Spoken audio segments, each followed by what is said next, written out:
Muy buenas noches, bienvenidos a una emisión más de Clínica de la Fe. El día de hoy estaremos conversando en torno al lugar que tiene la libertad en los espacios religiosos y estaremos tensando la idea de libertad con esto que solemos denominar, con esta vinculación que suele hacerse sobre todo en los espacios académicos, de pensar, digamos, a los grupos religiosos como grupos con pensamiento antiguo, con pensamiento del pasado, y en ese sentido con un pensamiento, digamos, un poco desfasado de los tiempos que se viven. Sin duda, digamos que la idea de libertad es una idea que acompañó el proceso de modernidad y que este acompañamiento del proceso de modernidad pues básicamente instituyó y configuró esta idea de vincular a los grupos religiosos con los grupos eh, del antiguo orden, con los grupos que solían oponerse al desarrollo de las ideas modernas y que sin duda, digamos, representa todo un reto, digamos, para eh, pues para la aceptación de ciertas prácticas que la modernidad va integrando a sus modelos sociales y que de algún modo, digamos, representan o son vistos como una especie de riesgo para los grupos religiosos. Aquí yo creo que tendríamos como que poner en perspectiva mucho el lugar que tienen los grupos religiosos esta idea del sometimiento, ¿no? La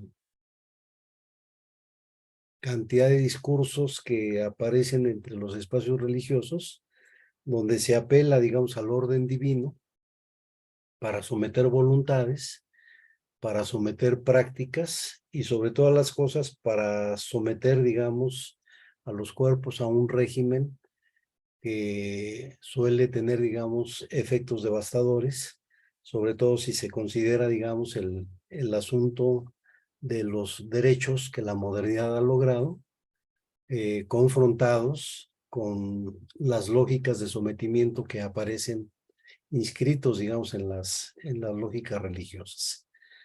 En particular, uno de los temas que generalmente preocupan y generalmente salen a relucir en las discusiones es hasta dónde, digamos, la libertad de pensar se vincula con la libertad de modificar las prácticas que cotidianamente tenemos.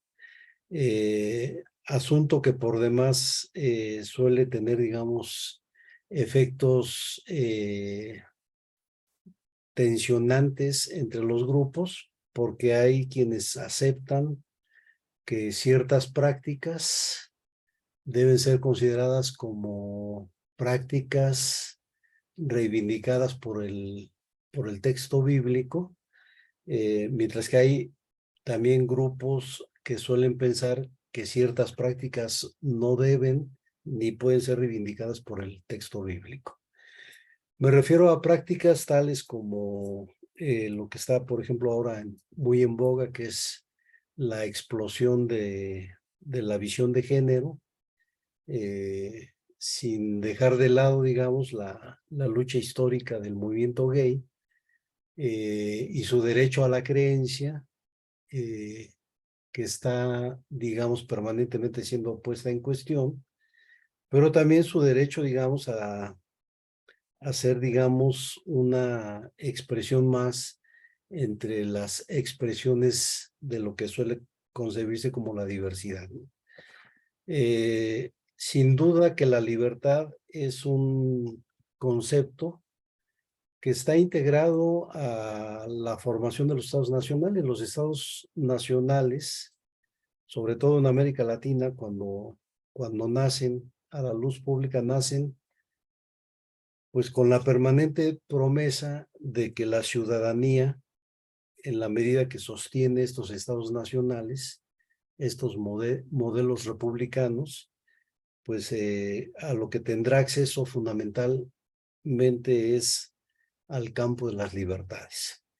Si las libertades nosotros las cruzamos, si estas libertades políticas las cruzamos con una teología de la libertad, lo que vamos a encontrar es una tensión permanente entre el famoso texto que reza que no nos conformemos a los deseos de este mundo, sino transformémonos cada día, atendiendo, digamos, uno de los temas ya abordados en esta clínica de la fe, que es atendiéndonos a la renovación que exige la voluntad de Dios.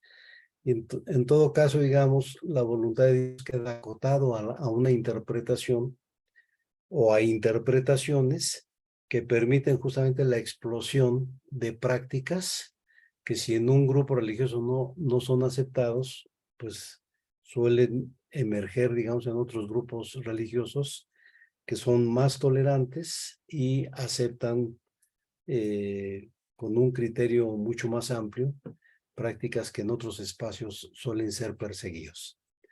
Y no hay duda, digamos, de que si en el contexto de los estados nacionales la libertad es una promesa, es mucho mayor la promesa en los espacios religiosos. Si Cristo ofrece libertad, lo que cotidianamente encontramos es que esa libertad está acotada justamente por el criterio interpretativo de quienes dirigen los grupos.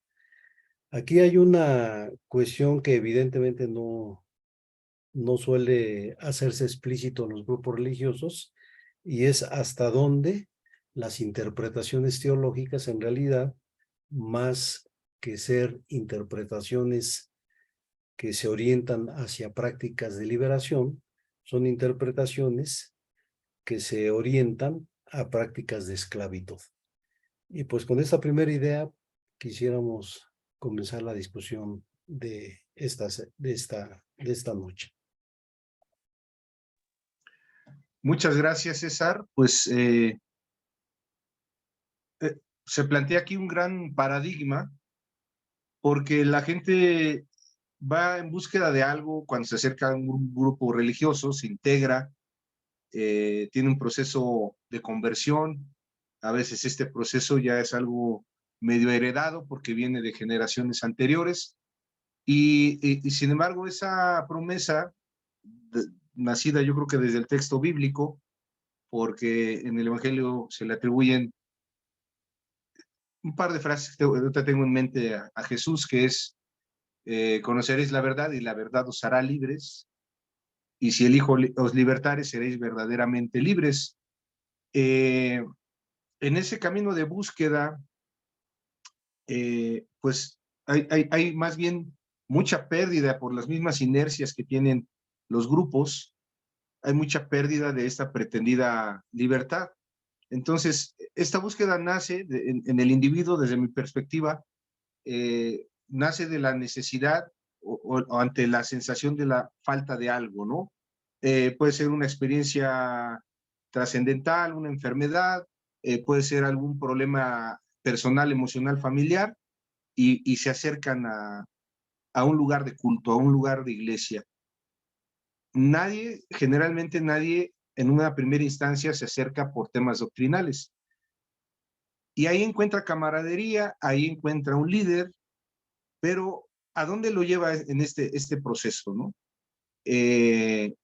Charlábamos ahorita antes de entrar a esta grabación, pues un efecto que yo vi varias veces, donde familias, individuos que ya les quedaba claro desde un proceso racional que la organización donde estaban, pues era coercitiva, el liderazgo era abusivo, había un interés desproporcionado por lo económico, había un lucro de la fe, y sin embargo no se podían salir del grupo, no podían tomar la decisión.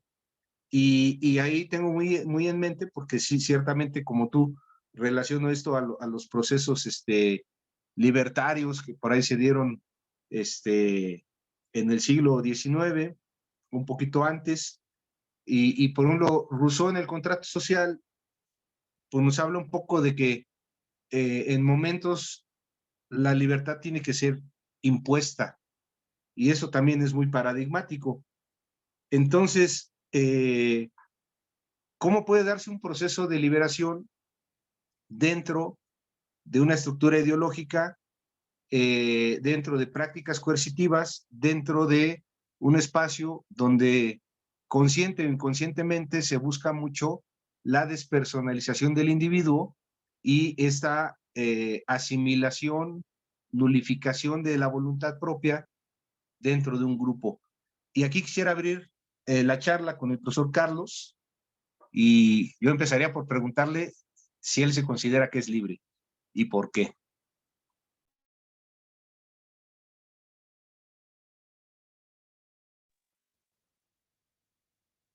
Qué pregunta tan complicada, como siempre.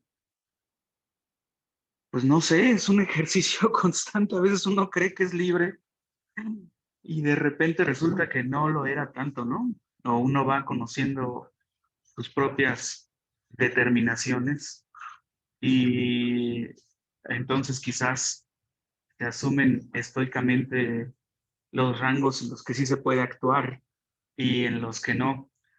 Eh, no es poca gente la que piensa justamente en esos términos de la libertad, ¿no? Como el conocimiento de tus determinaciones.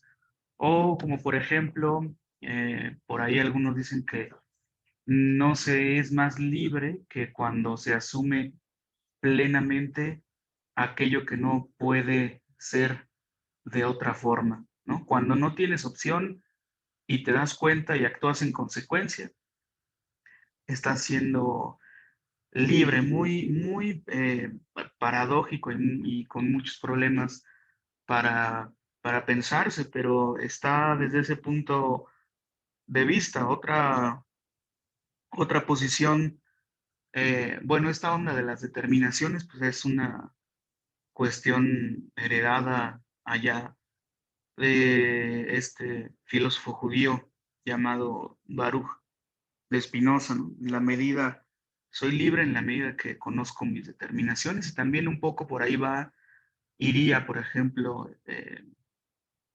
también el pensamiento de la libertad en Kant. Pero bueno, lo que quiero decir es que no es el único, el otro que mencionaba sobre la idea de libertad en cuanto actúas en consecuencia con aquello que no puede ser de otra forma.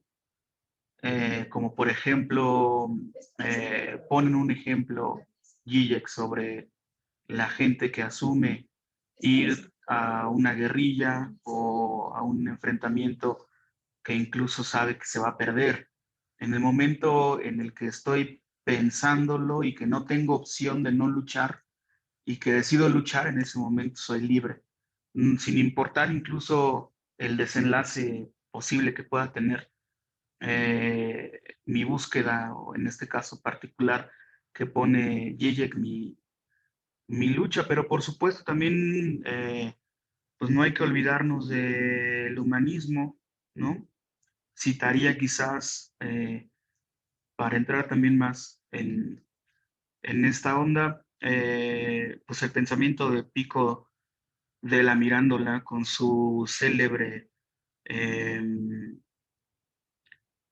célebre discurso sobre la libertad, igualmente inspirado incluso además en el Génesis y el Timeo de Platón, ¿no? En donde señala que Dios no ha hecho una criatura cerrada al hombre, sino que tiene un hueco, tiene una falla, y por ese hueco, ¿no? Eh, el hombre puede tener la forma y la función que desee, puede apostar a qué tipo de naturaleza. Si no mal recuerdo, por ahí dice que puede definir el hombre sus propias limitaciones de acuerdo con el libre albedrío, como las bestias, o también eh, casi como los dioses, ¿no?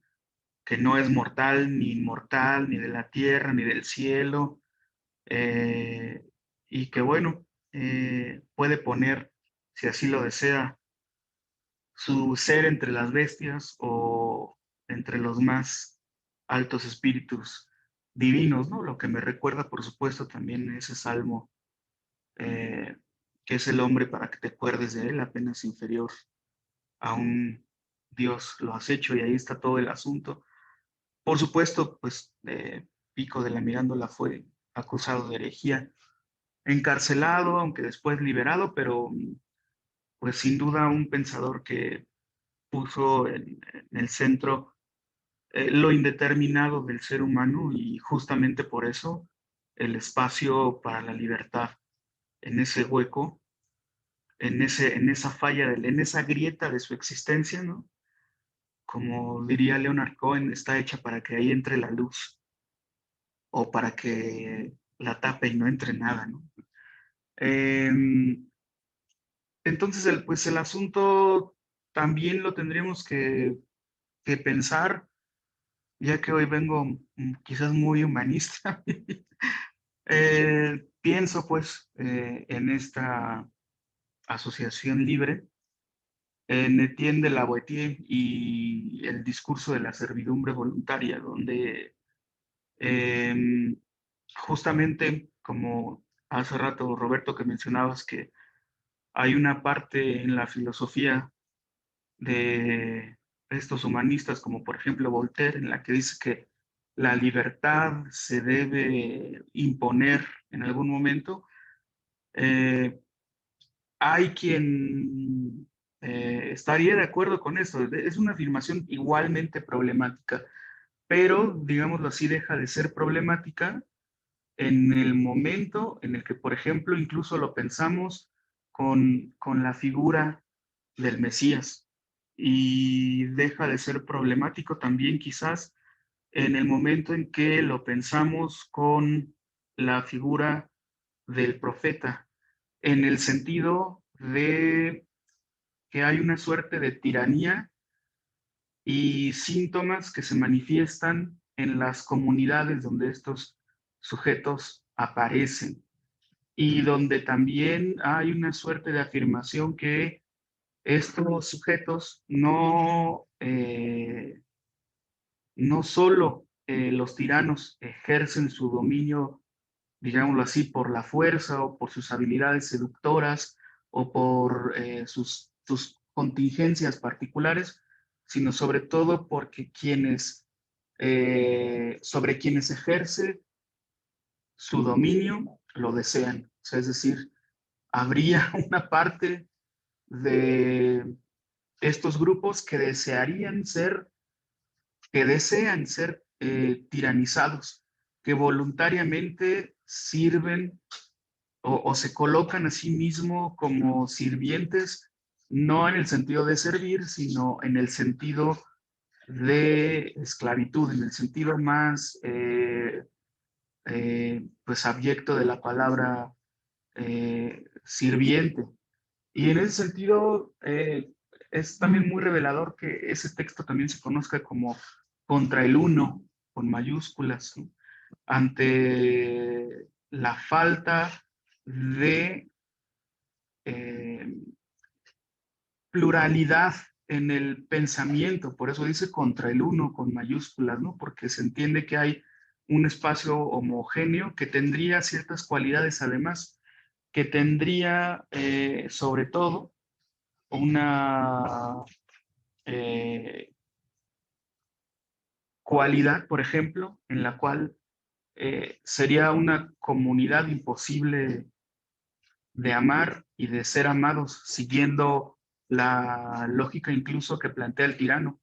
De Lavoisier plantea a los tiranos como aquellos que están incapacitados para amar y ser amados, que también esto es muy, puede poner en cuestión, eh, incapacitados para hacer amistades, que me parece no un dato menor, ¿no? De no hacer vínculos de amistad, sino justamente entrarían más bien como por el sometimiento, e incapacitados también, sobre todo, para pensar desde una lógica común. Sobre todo hay una parte en la que por ahí, si no mal recuerdo, Etienne de la Boétie plantea justamente que es casi una contradicción, ¿no? Y es casi también una cosa en la que hay que poner mucha atención en el hecho de que haya sujetos pensando como si no existiera justamente una comunidad o no existiera el, el bien común y fuésemos incapaces de ejercicios como por ejemplo el amor y la amistad, ¿no? Además, insisto, hoy vengo muy humanista, entonces, pues de una parte me parece que gente que va a estos grupos y que de alguna forma obtiene respuestas y un mundo plenamente con significado, el asunto es que el significado está cerrado. El asunto es que no hay espacio para una reinterpretación o para otros posibles incluso significados. Se vuelve uno con mayúsculas. El ser humano es así. Sus relaciones tienen que ser de tal o cual forma. Debe aspirar a tales o cuales cosas.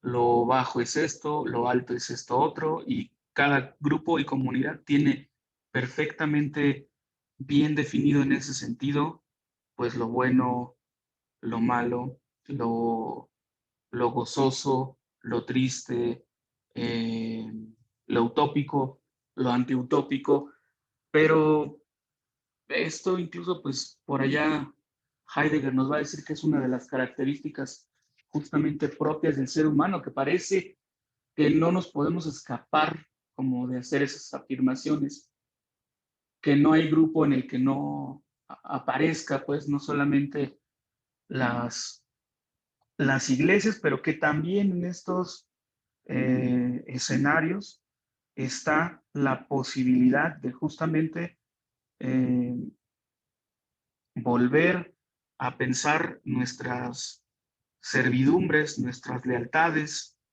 nuestra idea justamente de libertad, ¿no? Y pensar justamente junto a Lavoisier que es imposible también pensar que Dios, ¿no? O bueno, creo que él lo pone en términos de naturaleza, haya puesto a alguien en servidumbre, ah, habiéndonos puesto a todos en compañía, más o menos. Creo que así dice una cosa así por el estilo, ¿no? Es como una contradicción pensar que por una parte existe la servidumbre y por otra parte existe la compañía. Es una tradición, eh,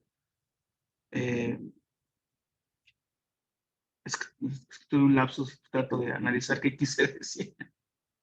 Creo que sería una traición al pensamiento, pensar esas dos cosas al mismo tiempo, ¿no?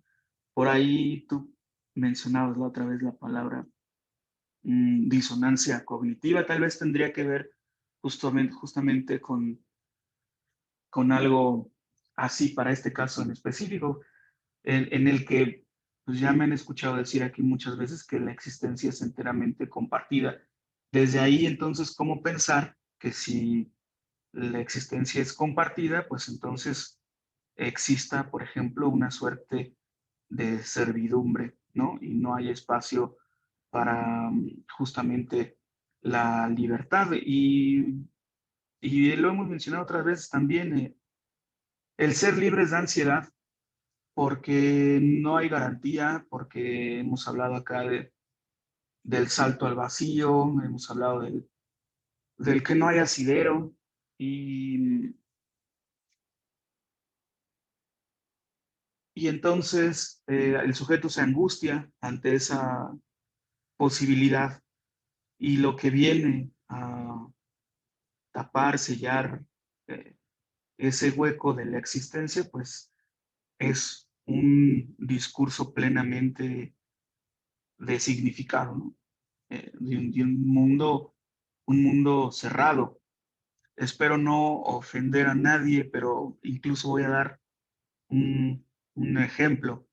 Pues tengo un amigo que es testigo de Jehová, entonces le platicaba que había un texto donde contaba la historia de los testigos aquí en México. Y su respuesta fue que no le interesaba y no quería saber de ello. Y después, tomándolo como a la distancia, dije, bueno, pues es que, ¿qué sentido tendría historizar algo? Pues cuando el fin de la historia ya está aquí, cuando ya no hay posibilidad, o sea, es decir, sería justamente anecdótico. En cambio, para alguien que tiene una interpretación de la historia como algo por realizarse, pues tiene todo el sentido indagar en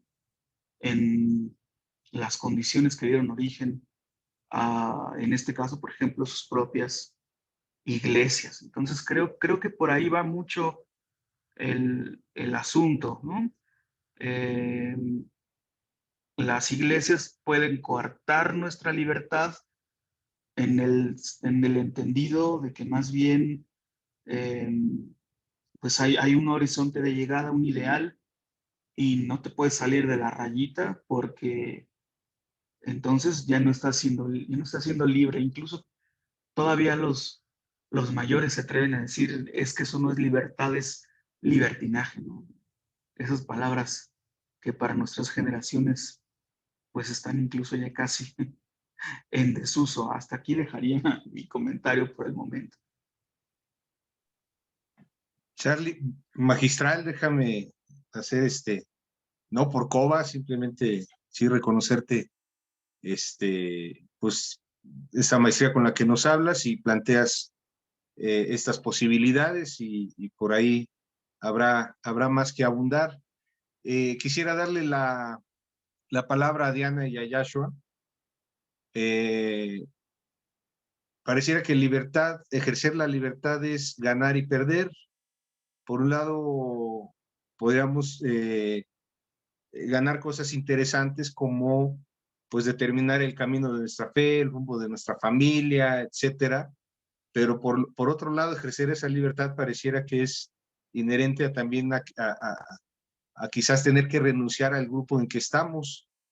En estas transiciones, en estos cambios, en esa búsqueda de libertad, yo les preguntaría, porque entiendo que han vivido por ahí estos procesos, ¿qué tanto se resuelve el tema de la libertad?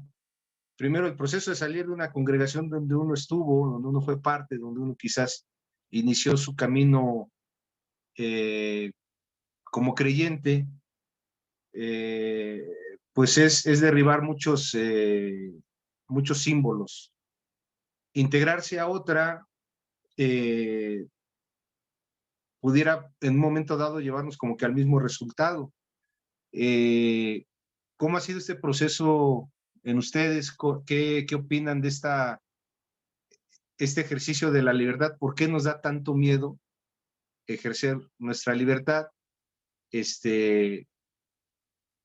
Sobre todo por estas pérdidas que he mencionado, ¿no? Quizás hay más pérdidas, pero les escuchamos. Bueno, creo que en mi caso tiene que ver con lo que decía el profesor Alejandro. Da bastante ansiedad el hecho de, bueno, ahora qué camino voy a tomar, cuáles van a ser mis convicciones, a lo mejor, ¿no? Creo que repensar todo eso ya por sí mismo provoca un poco de ansiedad y sí, miedo porque a lo mejor uno creía en un Dios de cierta forma, como nos lo han enseñado en ciertas iglesias, o que nosotros tenemos que ser también, ¿no? De cierta forma y no hay más, no hay para dónde te haces, ¿no? Entonces es como perder igual como una parte de ti que creía algo y que se comportaba conforme a lo que creía, ¿no?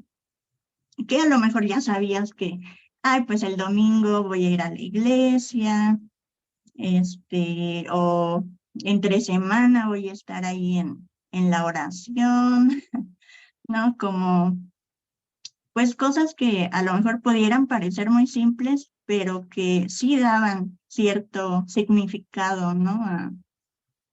A varias cosas y perderlo, pues sí es como hoy, ahora tengo que construir, pues a lo mejor otra, sí, como otro significado, otro rumbo para mi vida. Pero creo que tristemente, cuando uno está en una iglesia, es como, pues uno ya no piensa, lo digo por mí, ¿verdad? Igual para no ofender a nadie. Pues yo podía verme que no pensaba, era como, pues lo que me dicen, la interpretación que dan, no es una opinión, es la verdad, ¿no? ¿Por qué? Porque lo dice la Biblia supuestamente, ¿no? Entonces creo que también se pierde eso, se pierde como, no sé si esta capacidad como de obediencia total a alguien, de sumisión, de, sí, todo lo que tú me dices es verdad y pues yo ni me esfuerzo en pensar ni nada, ¿no? Entonces, pues también es como otra pérdida.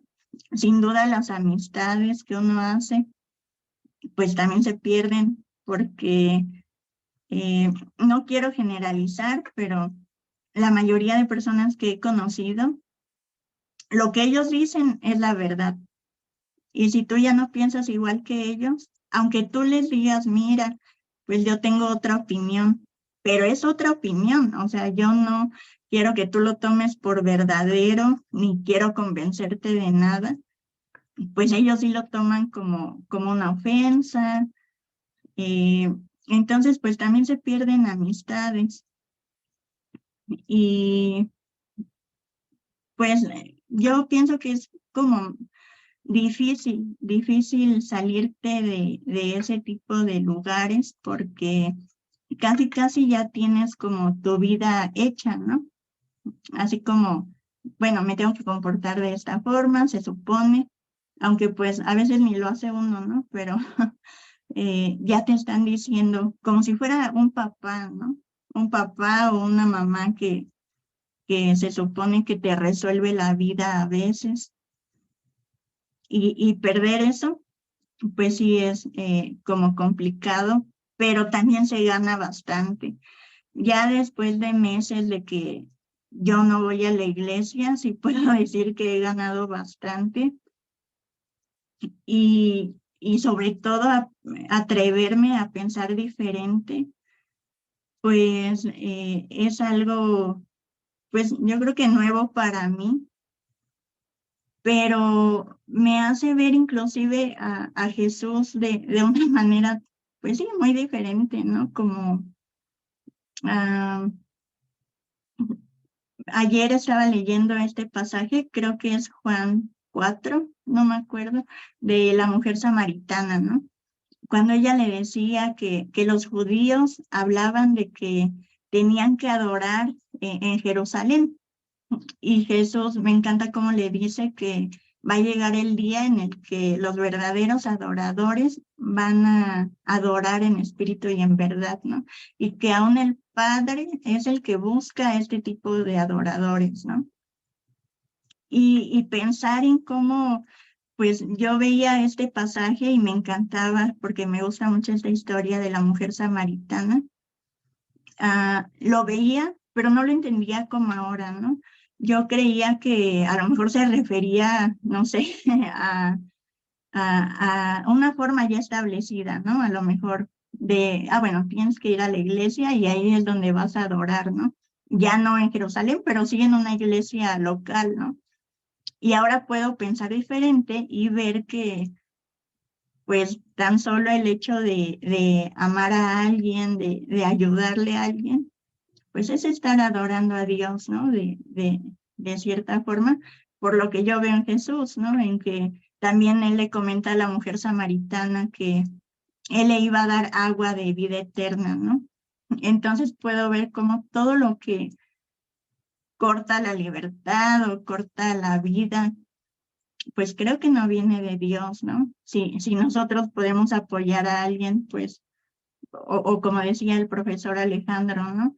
Eh, como toda esa parte de la comunidad, del amor, que yo lo he aprendido también ahora que estamos en Clínica de la Fe, aunque solamente a lo mejor nos vemos muy poquito, ¿no? Una hora, pero es un diálogo que yo no había tenido en ninguna iglesia, porque ahí no es diálogo, o sea, todo es vertical, no solamente con el pastor, con las personas que asisten ahí, porque no se da oportunidad a las opiniones, ¿no? A reinterpretar como Jesús mismo lo hacía cuando él decía, ustedes han oído tal cosa, ¿no?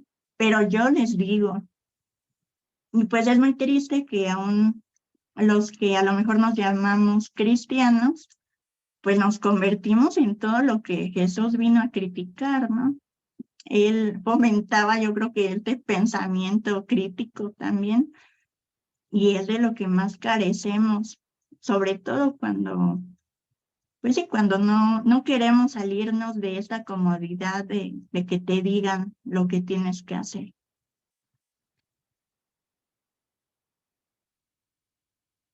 Joshua, no sé si vas a comentar algo.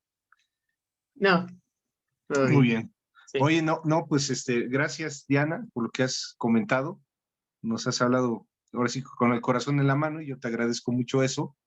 Y yo creo que valdría la pena para reafirmar el punto que hoy comentas, aprovechar para derribar un hombre de paja, ¿no? Que es este reclamo que se le hace a aquel que deja la comunidad y le dicen, oye, te has apartado de Dios. No, o sea, ¿por qué chingados va a ser sinónimo dejar un ministerio de un fulano? ¿Por qué va a ser sinónimo de apartarse de Dios? Nada que ver. O sea, Dios no le dio contrato de exclusividad a ese compa, ¿no? Entonces, nada más, digo, aprovechemos para nuestro auditorio, pues tumbar ese hombre de paja, ¿no? Ajá, bueno, perdón, Roberto, o Dale, dale, igual dale. algo que pasa es que ya luego ni quieren hablar con uno porque creen que les vamos a decir para qué vas a la iglesia y no se trata de eso, ¿no? O sea, es un proceso muy personal, una decisión personal y nosotros a nadie le hemos dicho, ¿sabes qué? Ya no vayas a la iglesia, o sea, nada que ver, ¿no? Pero sí es como, suelen como decir que uno es mala influencia, no sé. Sí, no, te aplican aquello de salieron de nosotros porque no eran de nosotros, ¿no? Eh, Ajá. otro hombre de paja, ¿no? Por ahí. Muchas gracias, Diana. Vamos a comentar con Omar, querido amigo, que hemos compartido ahí varias batallas, varias luchas muy similares. Omar, ¿tú crees que la libertad pueda y deba imponérsele a alguien? ¿Por qué la persona que está atrapada ahí en inercias coercitivas, inercias de abuso, inercias que al final ya lo hacen infeliz o lo están haciendo ahí teniendo episodios de ansiedad muy terribles, pero ahí está, ¿no? Porque pareciera que la consigna es aguantarse y yo creo que la vida no se trata de ver quién aguanta más cosas feas, sino que pues tenemos un derecho a buscar la libertad, pero hay gente como que le rehúye. ¿Habrá que imponerles la libertad?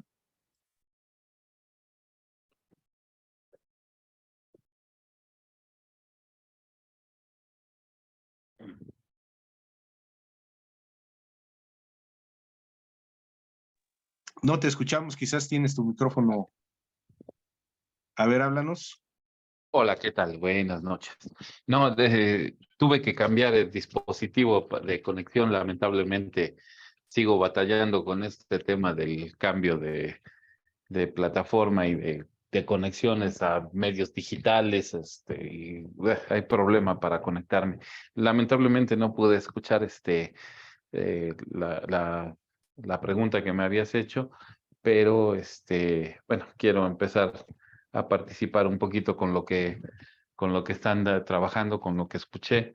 Y bueno, ah, cierto, hemos, en algún momento, si bien no, inclusive no nos conocimos en alguna congregación a la que asistimos al mismo tiempo, o en fechas muy, muy cercanas, sí, pues, combinando un poquito también con la situación, tiene poco que estábamos hablando con un grupo de AA sobre este asunto. eh, Libertad. ¿Qué es libertad? ¿Hasta dónde llega? ¿Dónde empieza? ¿Dónde termina? ¿Cuándo de verdad eres libre? Hablaba con estos grupos de apoyo de AA. Híjole, tenemos, bueno, la libertad, una capacidad, ¿no? Individual de actuar, de decidir, de expresarte, que no tengas restricciones, que no tengas coacciones, donde se supone que tienes autonomía, tienes una capacidad de elección en la vida, eh, tu toma de decisiones, se supone que no hay opresión, no hay limitaciones impuestas por otros, ya sea por individuos, por instituciones, por gobiernos, y que se supone que es lo entendimos así en ese momento, ¿no? Es un derecho que te es fundamental, es un derecho que va pegado, que va ligado, que es inherente a los derechos humanos, a la dignidad humana, ¿no? Hay documentos elaborados de manera internacional en donde se menciona o se trata de expresar hasta dónde se llega en la libertad, cuándo es absoluta, cuáles son los límites de esta. Y bueno, la libertad implica también responsabilidades, y son responsabilidades asociadas a esa misma libertad. Eh, Se supone que además la libertad pues, no debe de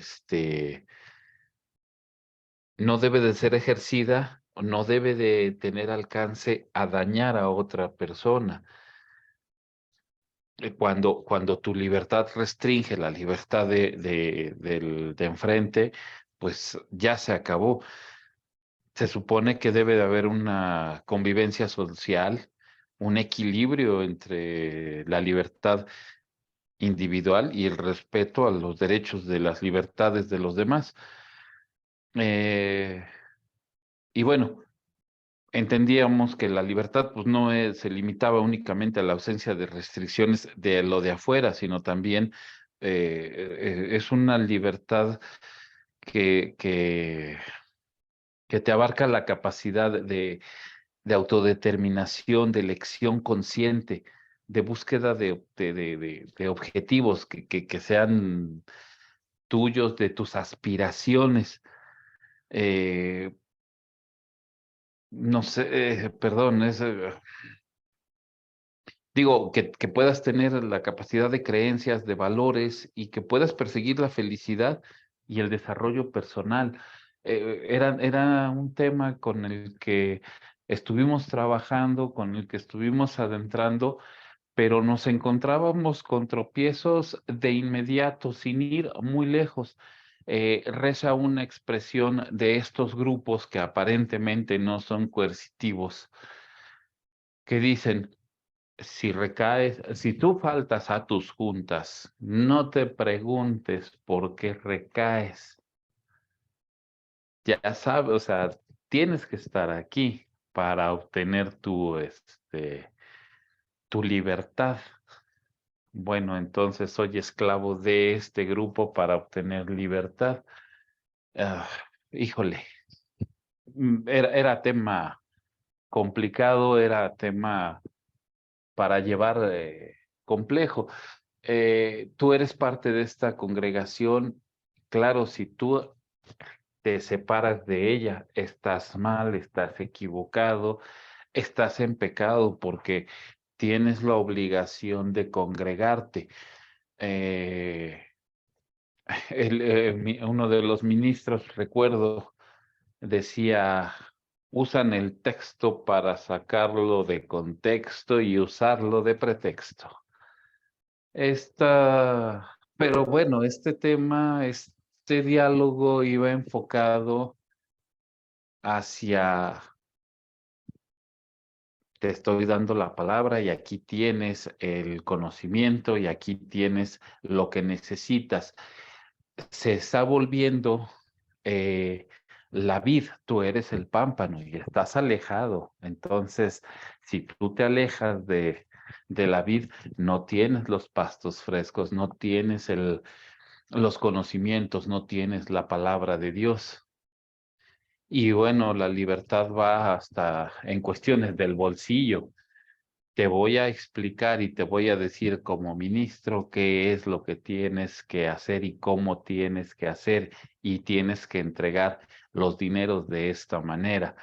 Hablamos de una séptima, que es la cooperación, la ayuda a una agrupación, las ofrendas, los diezmos que explicaban cuál era el de entender de ellos hacia esto, al manejo, a la trata de las economías, cómo tenían que llegar, cómo que tenían que ser repartidas, quién las administraba. Pero claro, siempre estás afuera, no podías integrarte como miembro, efectivamente, no podías integrarse uno a esas actividades, a meter mano en las finanzas, a saber ni siquiera de finanzas.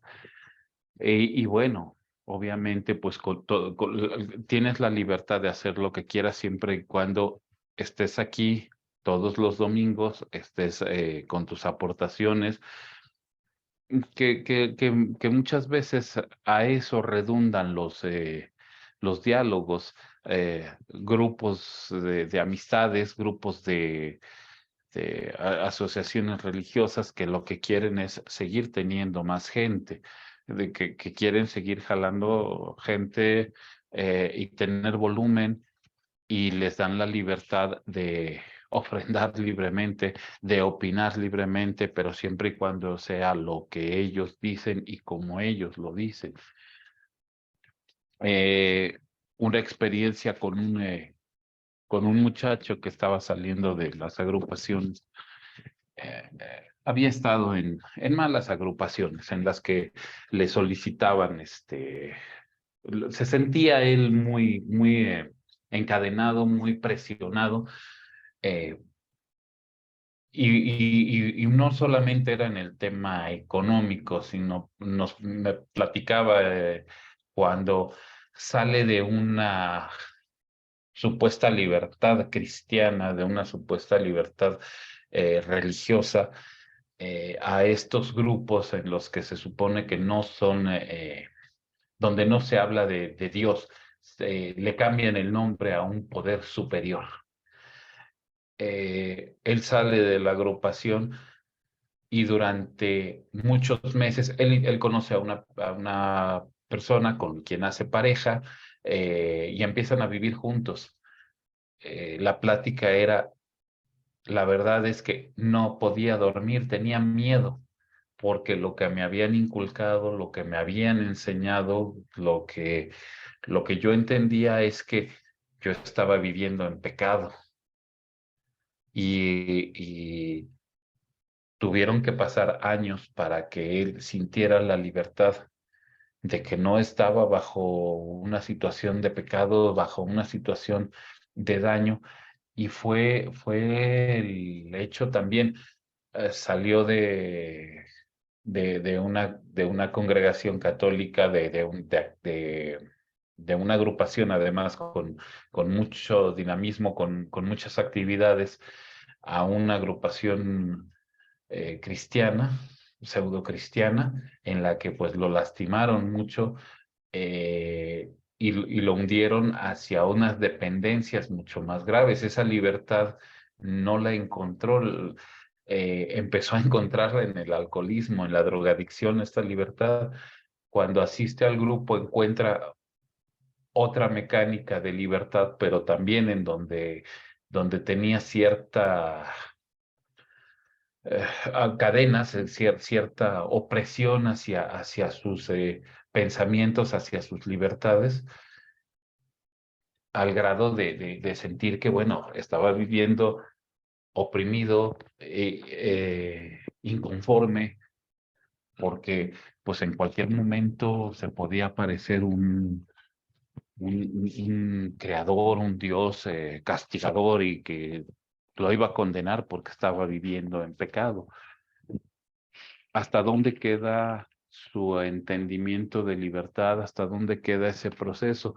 Y efectivamente, en lo personal, el haber salido de una agrupación, conocer otra, no sentirme a gusto y bueno, afortunadamente tener la oportunidad de cambiar hacia otra, definitivamente a mí me abrió mucho entender, mucho tener una relación más cercana con un creador, con un Dios que me permite entenderlo de otra manera, de una manera más madura y de una manera más abierta. Sin embargo, igual, pues tengo gente cercana, familiares, amigos. No dejes de congregarte. ¿En dónde? ¿Con quién?